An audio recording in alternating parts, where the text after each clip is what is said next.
Today we're getting into the latest Tesla news, including Tesla removing more parts from their cars, Tesla officially partnering with AMD, more Model S delays, a Tesla recall, and more, so let's get into it. First up today, Tesla has filed a new trademark for their brand, and it's something hinted at but very unexpected. Tesla filed a trademark for restaurant services. Back in 2018, Elon hinted at this, saying, quote, "Gonna put an old school drive-in, roller skate, and rock restaurant at one of the new Tesla supercharger locations in LA, near 405. He expanded, saying that there would be popcorn, quote, and an outdoor screen that plays a highlight reel of the best scenes in movie history. Later, Tesla did file a permit for a supercharger with a restaurant in Santa Monica. The permit's project description specifically said Tesla restaurant and supercharger station. But obviously nothing yet has come of this project. Tesla did follow up again earlier this year to move forward with the project. It would be one of the world's largest V3 supercharger stations, but it wouldn't involve a restaurant. Then Elon followed up about that in April to say, quote, "Major new supercharger station coming to Santa Monica soon. Hoping to have 50s Diner and 100 Best Movie clips playing too. Thanks Santa Monica City." So it was still on his mind 3 years later, and Tesla has filed a new trademark saying, quote, "Tesla trademark registration is intended to cover the categories of restaurant services, pop-up restaurant services, self-service restaurant services, takeout restaurant services." There's still no timeline, but the fact that Tesla is applying for these specific patents, both with their T logo and full name logo, within the restaurant industry, means that they are planning to do something with this. This could simply mean partnering with other restaurants for Tesla restaurants at their superchargers, or expanding beyond those in the future. They already have a Tesla cafe at their supercharger in Kettleman City, so we will probably see a much more involved version of this in the next couple years. Next up, Tesla has started producing the Model Y front Megacasts at their Fremont factory. Recently, we saw that Tesla has been building these pieces using their megacasting machines over at Giga Texas in preparation for the Model Y production there. That would be for what Elon Musk has called the, quote, "next generation Model Y," because it will feature many improvements such as their new 4680 battery cells and structural battery pack. The real question has been, what will they do with the Model Y in Fremont if they are making a better one out of Texas? Now it seems that Tesla is making those same pieces at their Fremont factory, and it's likely in preparation for both factories to shift to this next-gen version of the car. The simplification of parts for Tesla with this new casting system will be huge, allowing for cost savings, better quality, and more throughout the entire production process of the Model Y. Elon responded to a video about this machine saying, quote, "Making this work has been, still is super difficult, but it's a revolution in car body design and production. Lighter, tighter, better NVH, which stands for noise, vibration, and harshness, higher precision, lower capex, lower unit cost." It now seems that when the next-gen Model Y ships from Giga Texas, it will be shipping from Fremont as well, but I'll be sure to keep you posted on the latest updates there. Next up, Tesla has been raising prices and removing parts lately, and it's frustrating a number of customers, especially ones who bought the car with one thing and got it delivered with another. First, Tesla's prices have been raising consistently over the past few months, with the cheapest Model 3 now starting $10 less than $40,000. Previously, these prices were trending down, and that's Tesla's goal, and now they're going back up quite a bit. Previously, the Model Y had been below $50,000, and now it starts at $52,000. At the same time, Tesla dropped radar sensors in their cars. They have been talking about going to pure vision for some time now, and have already begun delivering cars without radar sensors. This wouldn't be a problem, except that for the time being, these cars are limited. They top out at 75 miles per hour for auto steer, which is the main part of Autopilot, and do not include emergency lane departure avoidance or smart summon. Those are all supposed to be restored, quote, "in the weeks ahead" via software update, but early reviews are showing mixed results. Overall, it seems to work fine for most people, but those in bad weather have had a pretty bad experience. This particular customer said that this new system is, quote, "a less pleasant experience than my old Honda," because it had so many issues with cruise control, auto high beams, phantom braking, and more when in the rain. Another customer said, quote, "It did a decent job in the rain as long as there were no cars in front of me. As soon as I was driving on sections of the highway that tend to kick up more of a cloud of water behind vehicles in front of you, I would get plagued with reduced visibility alerts. The car would start slowing down pretty quickly, and then eventually alert for immediate takeover.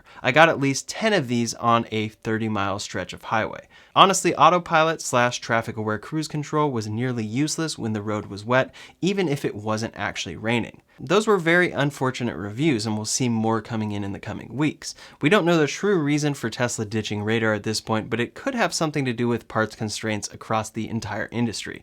Still, they are keeping radar on their cars in markets besides North America, as well as the Model S and X, so it seems it was by choice, not only constraint. They said, quote, all new Model S and Model X, as well as all vehicles built for markets outside of North America, will continue to be equipped with radar and will have radar-supported autopilot functionality until we determine the appropriate time to transition those vehicles to Tesla Vision. It really seems like this move was done too early, before the software was ready, and that it's a significant step back for its performance in rain without radar sensors. It's one of the unfortunate parts of Tesla having such big future ambitions for full self-driving, while also delivering current capabilities to customers. I'm personally very glad that I got my Model 3 before this change occurred for the Model 3 and Model Y. For now, Tesla is delivering cars with less features and worse features, like it or not. And that brings us to the most recent feature Tesla is dropping, lumbar support.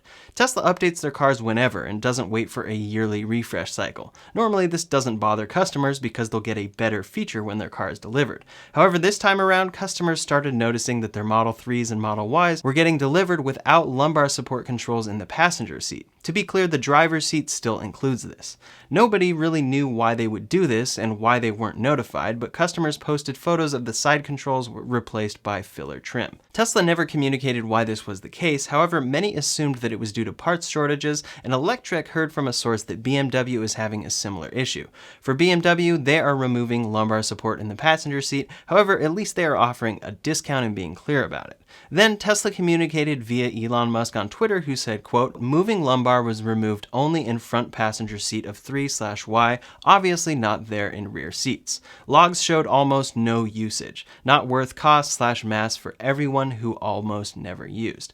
Prices increasing due to major supply chain price pressure industry-wide. Raw materials especially. Now he's not wrong, many different raw material prices have shot up exponentially during the last year, including copper as seen in this graph. Likely in order for Tesla to keep costs down, they're having to do things like these small cost-cutting maneuvers. Here it makes sense because we can see that this is almost never used by customers. Many Tesla fans are 100% on board for this, but I definitely understand the viewpoints that 1, customers should have been notified about this, and it should have been communicated from the start and not in a response to a tweet by Elon on Twitter.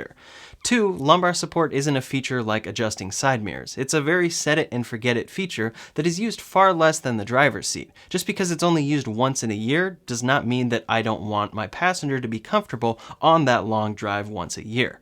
3, the fact that they remove this based on usage logs is smart, but also scares individuals. I saw many people on Twitter joking that you better be using your trunks. If not, Tesla may remove them by the time you take delivery. It's a funny exaggeration, but it's pointing to the fact that Tesla removed these features because most people weren't using them, but also didn't tell anyone that they were doing so. Regardless of shortages and reasonings, Tesla needs to communicate, and I've probably said that at least 1,000 times by now. We'll see if this lumbar ever comes back in the passenger seat, but hopefully it doesn't affect too many passengers, and we can see the cost savings eventually passed on to the customer once supply chain issues get resolved. Additionally, hopefully Tesla Vision improves rapidly via software so that Tesla's new vehicles can catch up to their old ones in autopilot functionality. Next up, it has officially been announced that Tesla has partnered with AMD on the new Model S and Model X refresh. I say officially announced because we knew from the refresh launch date that for the Model S and X, quote, up to 10 teraflops of processing power enables in-car gaming on par with today's newest consoles.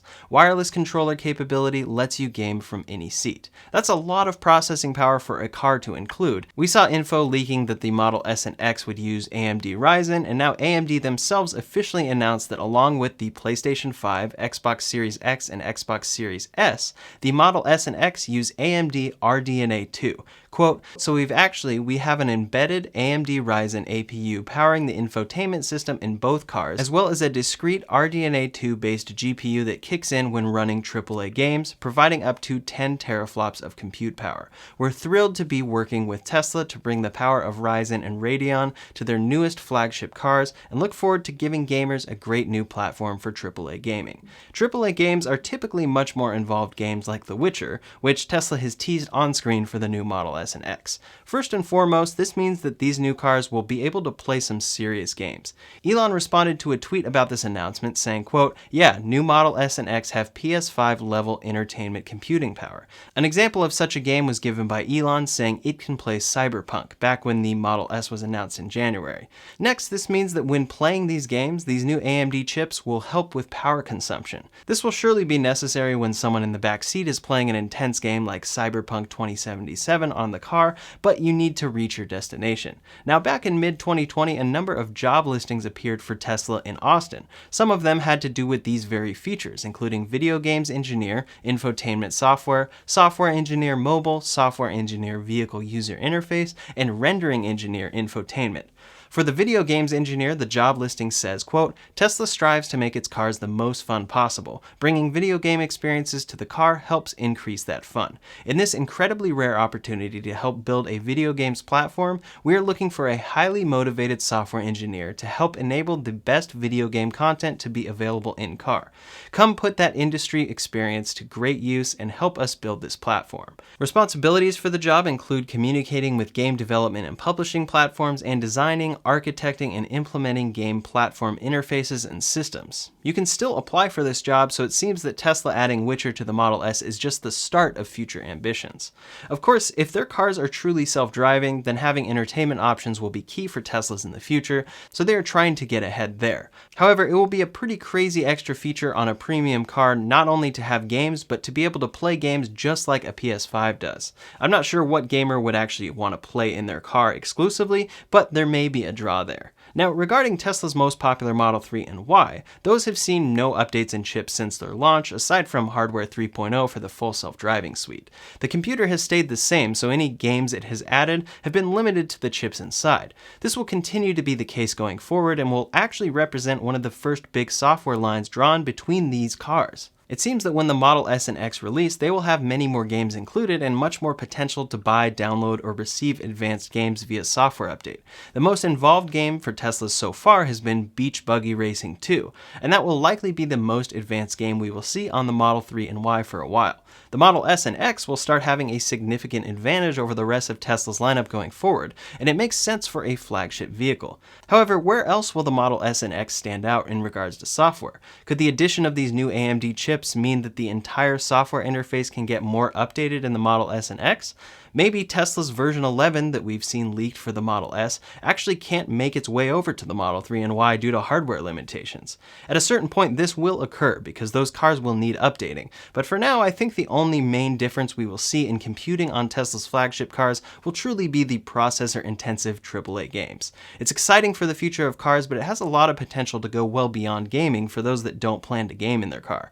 As I talked about in my last video, Tesla is likely working on an app store, and it was leaked in Cybertruck patent photos. Maybe you don't plan to game in your Model S, but there is a future app that requires some AMD computing, and you'll be happy that your car is this powerful. Next up, Tesla has issued a voluntary recall on some Model 3s and Model Ys to inspect brake caliper bolts. Quote, "On certain vehicles, the brake caliper bolts may not have been secured to the correct specification. If one or more of these bolts are not secured to the correct specification, the bolt may loosen over time, and in very rare circumstances may become loose enough or separate such that the brake caliper contacts the inner surface of the wheel rim. In such rare circumstances, abnormal noise may occur, and the wheel may be prevented from freely rotating, which could cause tire pressure loss." It is unknown how many customers are affected, but it appears that, quote, "This recall applies to certain Model 3 vehicles built between December 2018 and March 2021, and certain Model Y vehicles built between January 2020 and January 2021. More clarifications will be needed because that's a pretty wide range of cars and a very large percentage of all Teslas, but the official NHTSA notice hasn't been posted yet, and that will bring all of the details as to who is affected. Last up today, the latest updates for the Plaid Model S launch. Elon had originally said that it would launch on June 3rd, but now it has been pushed back a week. Elon tweeted to say, quote, "Model S Plaid delivery pushed to June 10th. Needs one more week of tweak. This car feels like a spaceship. Words cannot describe the limbic resonance." Leaks for that original June 3rd event include real numbers and stats being way more impressive on the Model S and X, V4 350 kilowatt charging getting announced, and version 11 coming soon. So we will now get those details at the new June 10th event. We're still not sure if this will be live streamed or who is invited, but it should be a number of Plaid reservation holders. It seems that whatever tweaking they are doing may be in the software, because hundreds of refreshed Model S's have been spotted stored away at a parking lot near their Fremont factory. They were first seen piling up in overflow areas near their factory, and now hundreds have been spotted at this one location called Bobcat Fremont. Normally this would scare people, but Tesla has purposely delayed this launch, and the demand for the car is there. They are reportedly planning to deliver 2,500 Model S's in June. That's all the latest Tesla news for today, so in the meantime, if you want to see the latest about the Cybertruck, including a slew of leaks like a 610-mile range, you can check out that video linked over here or in the description below. Thanks so much for watching, and I'll see you on the next one.